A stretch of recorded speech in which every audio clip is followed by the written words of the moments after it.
नमस्कार मित्रों, मैं मुकेश श्रीवास्तव एक बार फिर भगवत चर्चा पे। मित्रों, कल हम लोगों ने बात किया था समबुद्धि पे। समबुद्धि किसे कहते हैं? सुख दुखे समे कृत्वा लाभा लाभो जया जय। वह बुद्धि जो सुख दुख हानि लाभ जय पराजय सब में एक जैसी रहती है। कहीं कोई हलचल नहीं, कहीं कोई डिस्टर्ब नहीं, कहीं कोई विषाद नहीं। वही समबुद्धि है और वही योगी है। इसी समबुद्धि को निष्काम कर्म योग भी कहा है।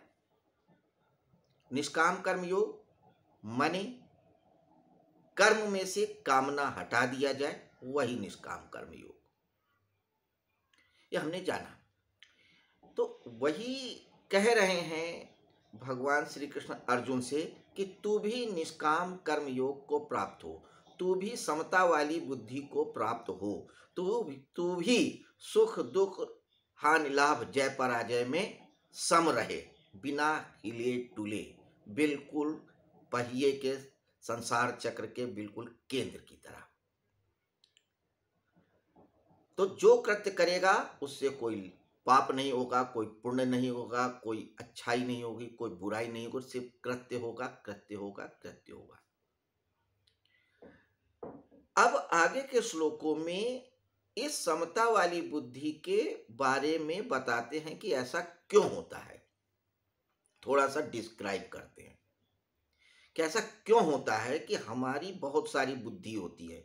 यानी कि हम तो समझते हमारी एक बुद्धि है, लेकिन नहीं, बहुत सारी बुद्धि। हमारे चित्त में बहुत सारे ऊहापोह होते रहते हैं, इफ एंड बट्स चलते रहते हैं। ये करें या ये ना करें, वो करें तो ऐसा होगा, ऐसा करेंगे तो वैसा होगा। ये बहुत सारे इफ और बट्स होते हैं। अगर कोई चीज़ लेना तो भी होता है कि अगर ये चीज़ लें कि या वो चीज़ लें, ऐसा कपड़ा पहने तो कैसा लगेगा, वैसा कपड़ा पहने तो कैसा लगेगा। यानी कि हर विषय में और इफ और बट्स लगे रहते हैं, तमाम तमाम तमाम। तो ये बहुत सारी बुद्धियां क्या हैं, इसी को बुद्धि कह रहे हैं, अनिर्णय की। तो इसी को बता रहे हैं कि ऐसा क्यों होता है। तो देखिए, जब तक हमारी कामना रहेगी तब तक अनंत बुद्धियां रहेगी। ये बिल्कुल गणित की तरह सीधा है। अगर कामना नहीं है तो निष्काम कर्म योग है, पाप पुण्य कुछ भी नहीं है, जय पराजय कुछ भी नहीं। जैसे ही कामना आई यानी डिजायर आई, तो डिजायर अकेले नहीं आती है, कई चीजों के साथ आती है, कई कई द्वार खोल देती है। यानी पंडोरा बॉक्स है। अगर आपने एक को छेड़ा तो बहुत सबको छेड़ना पड़ेगा। यानी कि मधुमक्खी के छत्ते में आपने पत्थर मार दिया है। अगर आपके मन में एक कामना आई कि हमें मकान लेना है, फिर बहुत सारे दरवाजे खुल जाएंगे। फिर कैसा मकान लेना है, 1 BHK 2 BHK, इतना बड़ा, वहाँ बड़ा, किस शहर में, किस मोहल्ले में, कहाँ, किस गली में, किस गांव में, बहुत बहुत सारे आपके दरवाजे खुलते रहते हैं, निर्णय चलते रहते हैं। तो एक कामना 1000 कामनाओं को पैदा करती है। तो जब तक कामना रहेगी तब तक आपका डिस्टरबेंस चलेगा। अब ये कामना बाहर की है या अंदर की? सामान्यतः बाहर की ज्यादा होती है, अंदर की कम होती है, ऐसा लगता है। लेकिन हमारे अंदर की भी बहुत सारी कामनाएं होती हैं। तो एक संसारिक व्यक्ति है जिसको बाहर की कामनाएं हैं, धन चाहिए, दौलत चाहिए, मकान चाहिए, नौकरी चाहिए, बहुत सारी चीजें चाहिए। लेकिन जो व्यक्ति इस बाहर की कामनाओं को छोड़ के अंदर जाता है, उनके साथ भी बहुत सारी कामनाएं होती हैं, उनकी भी बहुत सारी बुद्धियां होती हैं। हमें लगता तो जरूर है कि वे असंसारी हैं, वे साधु हैं, लेकिन साधुओं की तो और सारी कामनाएं होती हैं। उनके साथ बहुत सारे वाद चलने लगते हैं कि हम अद्वैत मांगे कि द्वैतवाद माने, कि द्वैतवाद को माने, कि ईश्वर को माने कि अनिश्वर को माने। ईश्वर को माने तो किस ईश्वर को माने, वो कैसा होगा, कैसा नहीं होगा, बहुत बहुत बहुत सारे साधन पद्धति हो तो कौन सी साधन पद्धति हो। तो उनके अंदर भी बहुत सारी कामनाएं होती हैं। तो चाहे अंतर की डिजायर हो चाहे बाहर की डिजायर हो, डिजायर होनी ही नहीं चाहिए। तो ये डिजायर क्यों होती है? बाहर वाली तो समझ में आ गई कि भाई आदमी को रोटी भी चाहिए, कपड़ा भी चाहिए, मकान चाहिए। तो जब एक कामना चाहिए तो उसके साथ बहुत सारी बुद्धियां आ गई, भ्रांतियां आ गई। लेकिन अंदर, जो अंदर की यात्रा में निकला, उसके साथ क्यों? तो उसको भी आगे डिस्क्राइब करते हैं बड़ी खूबसूरती से और बड़ी आश्चर्यजनक बात कहते हैं। क्या कहते हैं देखते हैं हम। यामिमां पुष्पितां वाचम प्रवदंत विपश्चिता वेदवादर्ता पार्थ नान्यदस्तीति वादिना कामात्मानः स्वर्गपरा जन्म कर्म फल प्रदाम क्रिया विशेष बहुलाम भोगैश्वर गतिम प्रति। ये 42वां और 43वां श्लोक है। आइए अब इसको थोड़ा हिंदी में समझते हैं पहले, फिर श्लोक की व्याख्या पे जाएंगे। कहते हैं यामिमां पुष्पितां वाचम प्रवदंत विपश्चिता, हे प्रथानंदर जो कामनाओं में तन्मय हो रहे हैं, किसी न किसी डिजायर, किसी न किसी कामना, किसी न किसी इच्छा में लगे हुए हैं, वे स्वर्ग को ही श्रेष्ठ मानने वाले हैं। ऐसे लोग स्वर्ग को सबसे श्रेष्ठ मानते हैं। अर्जुन भी कहते हैं कि अगर हमने अपने संबंधियों को मारा तो हम नरक में चले जाएंगे, स्वर्ग में हमें स्थान ही नहीं मिलेगा क्योंकि हमने पाप किया है। तो कहते हैं कि जो कामनाओं से विद्ध होता है उनके लिए स्वर्ग बहुत बड़ी चीज है। वेदों में कहे हुए सकाम कर्मों में प्रीत रखने वाले हैं। तो ऐसे लोग वेद को मानते हैं कि वेद ही अल्टीमेट है। हम लोगों को भी पढ़ाया जाता है, सुना जाता है कि वेद ही अल्टीमेट है, धर्म ग्रंथ ही अल्टीमेट है। यहाँ वेद का मतलब सिर्फ वेद नहीं है कि यजुर्वेद, सामवेद, अथर्ववेद और ऋग्वेद, नहीं। वेद का मतलब हर धर्म ग्रंथ, कि हमारे धर्म ग्रंथों में स्वर्ग को ही बताया जाता है। जैसे अपने यहाँ स्वर्ग को बताया जाता है, किसी के यहाँ आयात बताया जाता है, किसी के यहाँ कुछ बताया जाता है, लेकिन मृत्यु के बाद एक ऐसी जगह जरूर बताई जाती है हर धर्मों में जहाँ पे सब सुख मिलता है या मिलेगा। भले जमीन पे ना मिले लेकिन ऊपर मिलेगा।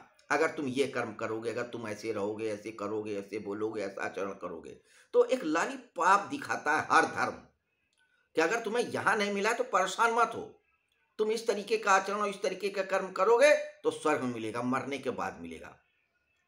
तो ये जो लॉलीपॉप, ये जो प्रलोभन है, वेद ही नहीं हर धर्मों की बात कर रहा है। क्योंकि उस जमाने में सनातन धर्म ही था और वेद ही अल्टीमेट नॉलेज बुक थी, इसलिए यहाँ पे वेदों की बात कही गई है। तो जो लोग सकाम बुद्धि वाले होते हैं, व्यवसायी बुद्धि अव्यवसायी बुद्धि के होते हैं, जिनकी अनेक बुद्धियां होती हैं, वो वेदों को, धर्म ग्रंथों को अल्टीमेट मानते हैं। और अल्टीमेट मानते हैं तो उसमें यही लिखा होता है कि स्वर्ग मिलेगा या ये कर्म करोगे तो ये लाभ होगा।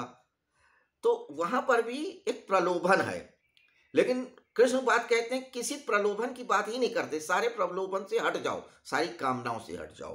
तो वही कहते हैं कि वेदों में कहे हुए सकाम कर्मों में प्रीत रखने वाले हैं, अन्यात भोगों के सिवाय और कुछ है ही नहीं। यहां सिर्फ भोग ही अल्टीमेट है, पाना पाना, उसको यूज करना, तो भोग ही अल्टीमेट है, ऐसा कहने वाले हैं वे अविवेकी मनुष्य। अविवेकी उन्हें कहते हैं कि उनके पास कोई विवेक नहीं है। हो सकता है उनके पास धर्म ग्रंथों की नॉलेज हो, बहुत सारे सिद्धांत उनको रट रखे हो, बहुत सारे श्लोक मंत्र रट रखे हो, कुरान आयतें रट रखा हो, बाइबल का पूरा अध्ययन कर रखा हो, लेकिन वो विवेकी नहीं है, जस्टिफाइड वे में बात नहीं करने वाले हैं, क्योंकि उनके अंदर अनंत बुद्धियां हैं। वे भी संसारिक मनुष्य की तरह हैं, बस उनका संसार अंदर का हो गया, बाकी का बाहर का है। तो अंदर का संसार हो जाने से कहीं वो अलग नहीं हो गए हैं, बल्कि वो और उलझे ही हुए हैं। तो इसीलिए उनको अविवेकी कहते हैं भगवान श्री कृष्ण। इस प्रकार के जिस पुष्पित यानी दिखाऊ, यानी वही प्रलोभन है, बड़ी बड़ी बातें करना, मीठी मीठी बातें करना, कहा करते हैं जन्म रूपी कर्म फल को देने वाली है। तो जब आप स्वर्ग की आकांक्षा करोगे तो फिर स्वर्ग तो एक तरीके से आपका क्रेडिट बैलेंस है, आपने अच्छे कर्म किए, आपको स्वर्ग मिल गया। जब आपके कर्म खत्म हो गए फिर आप नरक में आ गए। तो ये जन्म और मृत्यु का सर्किल चलता ही रहेगा। कब तक? कोई अंत नहीं। क्या फायदा? सुख या तो ऐसा मिले जो कभी खत्म ना हो, खत्म होना तो फिर क्या फायदा, थोड़ा लंबा सही, खत्म तो होगा ना। तो ऐसे सुख का क्या फायदा? कह रहे हैं भगवान श्री कृष्ण कि ऐसे सुख की बात करो, ऐसे आनंद की बात करो जो इटर्नल हो, जो कभी खत्म ही ना हो। तो वो खत्म नहीं होने वाला सुख तभी मिलेगा जब हम निष्काम कर्म योग की बात करें, समता में स्थित हो जाए। तो बाकी जितनी वेद पुराण में बातें ये सब दिखाऊ हैं, ये सिर्फ लालीपाप या सिर्फ प्रलोभन वाली बातें हैं, ये सब अविवेकी पुरुष हैं। तो भोग और ईश्वर की प्राप्ति के लिए बहुत सी क्रियाओं का वर्णन करते हैं। तो वहां पे यही है कि बहुत सारी बातें बताएंगे कि आप ये हवन कर लो, ये व्रत कर लो, ये त्योहार कर लो, ये धर्म कर लो, ये दान दे दो, ये दक्षिणा दे दो, तो आपको स्वर्ग में अप्सराएं मिलेंगी, बढ़िया बढ़िया आपके जो वाद्य यंत्र रहेंगे, अच्छा अच्छा खाने को मिलेगा, अच्छा रहने को मिलेगा। प्रलोभन। तो इन सब का कोई अर्थ नहीं है। तो यहां पे फिर भगवान श्री कृष्ण की बात को मैं दोहराना चाहूंगा कि सिद्धांत अलग है, व्यवहार अलग है। तो सिद्धांत अपनी जगह ठीक है, सिद्धांतों का उपयोग है एक समाज को एक सिस्टम में चलाए रखने के लिए, क्योंकि समाज को भी तो एक सिस्टम में चलाना है। वो किसी सिद्धांत से चलेगा, और सिद्धांत चलेगा, कोई नियम बताना पड़ेगा, कुछ अज्ञानी या कुछ कम जानकार लोगों का प्रलोभन देना पड़ेगा। जैसे बच्चे लोगों को कुछ आप प्रलोभन देते हो कि बेटा पास हो जाओगे तो तुमको ये दिलाएंगे, तुमको कल ऐसा नंबर आएगा तो ये दिलाएंगे। तो ये जो कम समझदार लोग हैं उनके लिए एक प्रलोभन की बात है, ताकि उन नियमों का पालन करके वो जस्टिफाइड वे में समाज को चला सके। ऐसा नहीं, व्यर्थ नहीं है।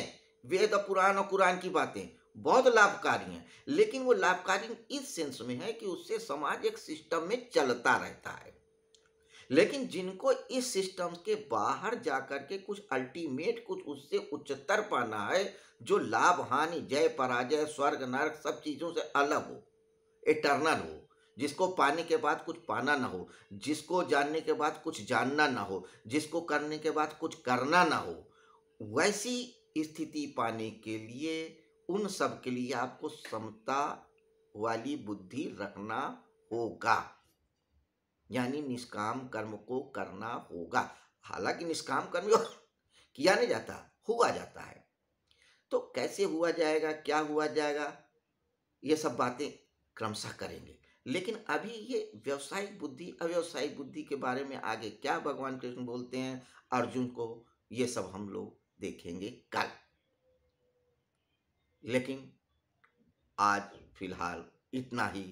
इसी तरह आप हमारे साथ भगवत चर्चा में बने रहिए। धन्यवाद।